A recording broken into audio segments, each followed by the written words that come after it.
Hello world, welcome back to my YouTube channel. Hope everyone's having a great day today. If you're new here, make sure you hit the subscribe button so you don't miss out on new content. I post constantly and consistently, and I'm looking to build my community here on YouTube. Like they say, it takes a village, and it's exactly what I'm trying to do. Build a community, find my village, to gain support, and to be successful. So it really means a lot to me if you subscribe. In today's video, I want to talk to you about my first time voting, the election, and a little bit about President Joe Biden. So I was like 18 years old when I first voted. I remember as if it was yesterday. Me and my friends were on social media talking about it, and we were like debating about whether or not Hillary Clinton was the right candidate or whether or not Donald Trump was. And I remember taking a trip to New Orleans to visit my grandmother. I also took a trip to Mississippi, where she lives at, and she's a big Donald Trump fan. She's white, I'm biracial, and I was more on the Democratic side. And I was leaning towards more of Hillary Clinton because I grew up under a single family household with my mom, and I believed in I believe that Hillary Clinton was my champion for women's rights, and she wanted to break the glass ceiling, be the first female president, and I supported that, and I wanted to support that. And that's why I voted for her in the 2016 election. She won the popular vote and then accepted defeat for Donald Trump. And I was upset when she didn't come on stage after conceding to talk to her supporters. I mean, I remember like she had all these celebrity endorsements and businesses around her, and I've worked with businesses in the past. So I was upset when we didn't get to hear from her, talk to us about why she conceded after winning the popular vote or what was she doing next, and it was upsetting.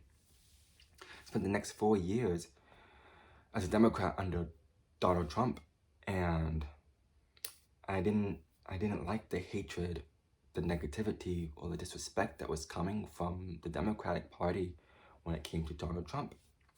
And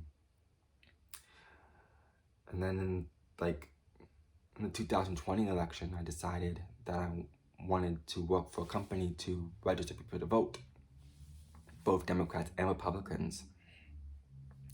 And I really got a sense of what the community wanted for the president candidate.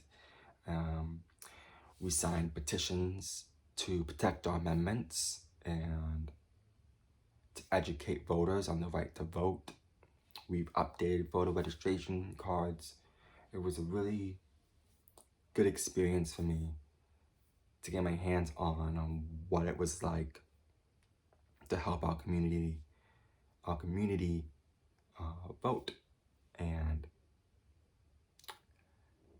I didn't understand Donald Trump's politics.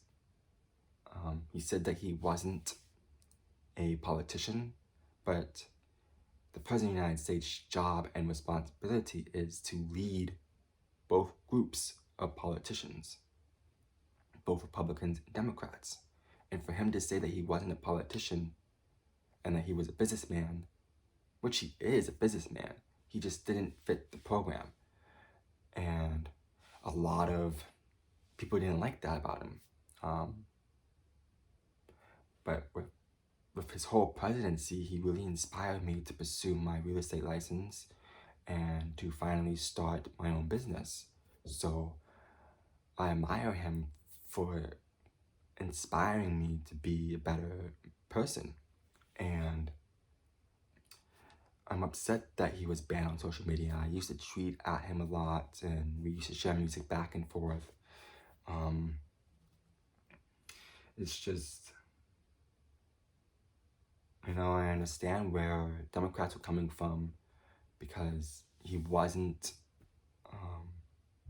supporting politicians even though he was one, yeah, he might have not been a politician before he ran for president, but afterward, he should have owned up to the fact that he was a politician, because he would have gotten so much more support.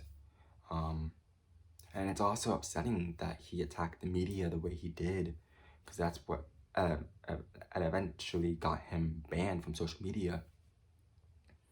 And then during the pandemic, I went back to school, and that's where I learned like how it all really worked out. And Joe Biden won against Bernie Sanders, and that's when President Donald Trump decided, okay, I lost, and he was banned. And I was like, okay. I was upset because he won the popular vote just like Hillary Clinton, and I don't know if it's just me or if I'm the drama, but it's like every time I vote, they win the popular vote, but they don't stand up for themselves. And what I mean by that is, let's say I decide to run for president in the United States, right? I've talked about it in the past of how much I want to be president of the United States one day. Imagine if I win the popular vote, but lose the electoral college vote, which you need 270 in order to win. I would take that to the Supreme Court and argue that case, because at the end of the day, the popular vote is the American vote. And if you think about it, the American vote is what helps the electoral college members be able to vote. We vote them into office. So at the end of the day, it's all one American vote. And I would argue, just like Andrew Jackson argued, that I deserve the nomination for presidency because of all the votes that I've gotten. And I just wish those two candidates that I voted for would have done that, because that's what I would have done. And I said, I didn't, I was upset when I voted for Donald Trump and he didn't win, because the reason why I didn't vote for Joe Biden is he was vice president of the United States for 8 years. He already had power in Washington. Donald Trump was trying to make a difference, and I supported that difference. I wanted to hear him out. I wanted him to finish his wall. I wanted him to do the things that he said he was going to do with immigration, and it just didn't work out. I said it is what it is with Joe Biden, because I thought, hey, he has his experience. He might not be that such a bad dude in office. So I gave him my support after he won, because I respect the office and I expect the title of president. It just wasn't until today that I heard his speech on voting rights, and I was disappointed in his rhetoric and his behavior in Atlanta, where my Black family lives. He went to a college campus where he talked to young, bright college students, screaming and yelling because he was angry at the fact that President Donald Trump didn't transfer power to him immediately, and then he was trying to hold power to himself, which he has every right to, because he won the popular vote, right? And Joe Biden already had power in Washington, so why did he need someone to be able to transfer him power when he already had power? It doesn't make sense to me that someone can get angry over that fact. And for Joe Biden to constantly attack President Donald Trump and his supporters is basically an attack against me, and I'm not gonna stand for it. I'm gonna stand up for myself. I'm gonna speak my mind, and I have the right to. He said a couple other things that I don't agree with. Like, I caught him in a lie today when he talked about Republicans not standing up for justice. I'm a Republican, and I studied justice at Harvard University, one of the top Ivy League universities in the country. It's a hard school to get into, and the fact that I was able to get in there and be passionate about what I was studying is just, I'm just entirely grateful, you know? Joe Biden never graduated from an Ivy League university. He doesn't understand the hard work and the merit that goes into this school. You know, I've, you know how many people have reached out to me on social media asking me how they can get in from Africa to Europe to the Middle East. A lot of these kids out here are wanting to get into Harvard University because it's such a recognized research institution in the world, and it's just people that don't go there don't understand what it's like, and it's frustrating not being able to relate to someone who doesn't have the skill set or the credentials to be able to run the country, and instead decides that he wants to lie about Republicans and lie about how we're not supporting this bill or that bill, when that's just not the case. Yes, is Georgia passing a law to prohibit people passing water and food out to vote? Sure, it's a possibility. That's just an inconvenience. That's not stopping anyone from voting. That's just an inconvenience. You might have to vote inside of a building that doesn't have an air conditioner. That's an inconvenience, but that's not stopping you from vote. I mean, one day I would like to run for office, and I would want my voters to be, I want them to feel convenient to be able to vote. I mean, soon we'll be able to vote online, but are we going to say that someone who can't afford a laptop is having his vote suppressed? No, because of the infrastructure bill being passed, it provides access to the internet.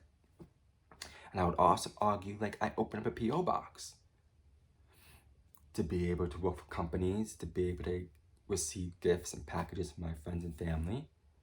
But then I realized there are some things that can't be sent through the P.O. box because it's illegal. So I understand the frustration when it comes to mailing ballots. But that's not preventing anyone from getting up and asking for a ride to the voting booth. People have the right to vote. No one's stopping or suppressing voting in America. And for him to stand up there and lie about it is frustrating to hear. You know, he also said that we need to pick a side and we need to pick this person over that person. And what I would like to say to that is no. We are one America under God. We all have values, morals, a community, and a government that's supposed to work not just for the people at the top, like Joe Biden, his entire administration, not the people at the bottom who live in poverty, millions of people who live in poverty, and not in the middle class, where Joe Biden is trying to lay his groundwork. We're all in this together, and that's what I fear that's where I see him failing when he speaks to America. Especially with him screaming and yelling about how Congress is just a shell of who they used to be. Look, I support Congress. I support the Senate, and I support the House of Representatives. But what I don't support is an old man who can't lead this country and someone who is constantly angry all the time, screaming and yelling at his constituents live in front of on a college campus. It's outrageous. I didn't sign up for this. You know, it just goes to show, like, we need better leadership in Washington in order to get things done. Time and time again, we've had these old people spending time, resources, and energy talking about the same topics instead of doing something about it. Enough is enough.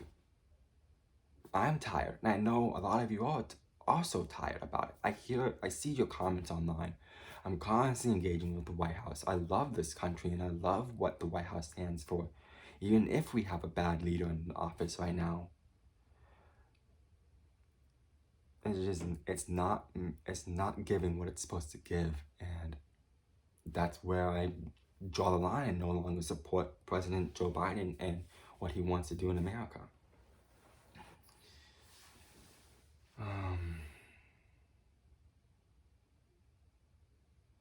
He brought up the past a lot too, and I feel like in order to, we have to learn from our past and learn from our past failures in order to move forward. But I feel like we could be spending our time on something that's more important, like African Americans being shot in the streets unarmed, or people not being able to get into a college because of the denial, or there are a lot of things that we could be focusing on, like passing funding to be able to get housing, or reducing our trash in order to save the climate. There are so many things that we can be involved in, and instead of wasting our time talking about something that we already have the right to, like voting. It's upsetting. So I just wanted to say those few words. I hope this content was good. Make sure you give this video a big thumbs up and share it with your family. At the end of the day, we are all Americans. We all have to live here, and we all have to get along. The president has two responsibilities: signing off on law and representing American, both domestic and foreign. And Joe Biden's not living up to those expectations. He said that he wants the majority of the Senate to rule, and he doesn't care about the minority. And for that, I just know, like, Senate is the Senate, whether they're majority or minority. At the end of the day, they are the Senate. They should be dealing with respect. I've learned in school that the Senate is the most powerful group in the government, and for him to attack them and tell them that they're just nothing but a shell of what they used to be, and that someone's holding a dagger to the throat of democracy when he himself has mocked democracy time and time again. He's a buffoon. I don't mean to call him out, but that's what it is. It is what it is, I don't want to be disrespectful, but at the same time, if I was the president of the United States right now, even though I have more executive privileges, but if I was the president of the United States right now, I would, and a Democrat made a mistake, I would say, did you learn from that mistake? What can you do to improve? And the same thing with a Republican. If a Republican made a mistake, what can you do to improve, to learn from it? I want to bring America together, not tell them to pick a side and divide. That's not what America stands for. We're supposed to be one nation under God, indivisible, with liberty and justice for all. And I feel like the message is being miscommunicated across the channels. And I've written a few blogs about it, and all I can do is pray and hope for a better future for my generation and generations to come. Because this is our future, He may not be around for another 5 years. It's our time to shine. It's our time to speak up. It's our time to fight for what we believe in. And I hope this message helps you take root of your situation and better your life, regardless on where you're at, who you are, the color of your skin. At the end of the day, it really doesn't matter. We're all Americans. And even if you're not an American and you still find yourself in a government situation that is a disaster, like what's happening overseas right now, I just want to do a quick prayer with you, let you know that God's with you. Um,